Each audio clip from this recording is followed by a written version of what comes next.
po si Irene Ali, isang midwife ng City Health Office ng Puerto Princesa. Ang aking may share na testimony yung ginamit ko ng una yung panty liner, yung daypad, bali, unang-una, 10 lang muna ang binili ko. Tapos, after sa 10, nagulat ako, ito yung pakiramdam ko na talagang nagre-react yung iron. Tapos, yun, nagkaroon ako ng regla. Pero since 2012, mayroon akong mayuma na yung result no ng ultrasound is 4.5 cm.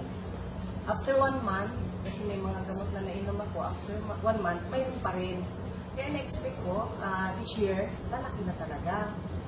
Nung time na ginamit ko yung 10 peraso na panty liner, nagulat na lang ako, nagkarigla ako. Grabe, yung dami ng dugo na lumabas.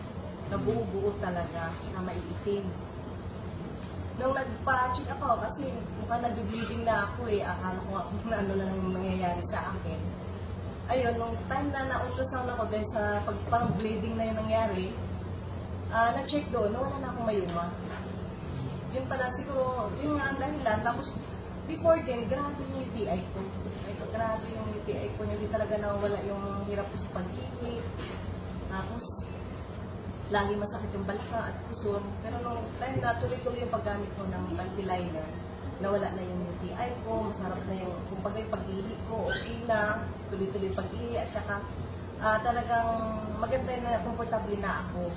Kaya ngayon, natutuwa ako dahil ang akong mayuma na gumaling na, at maliban doon, pati UTI ko, yung infection sa aking sa ihi ay gumaling na rin dahil sa iron na ginagamit. Okay. Thank you so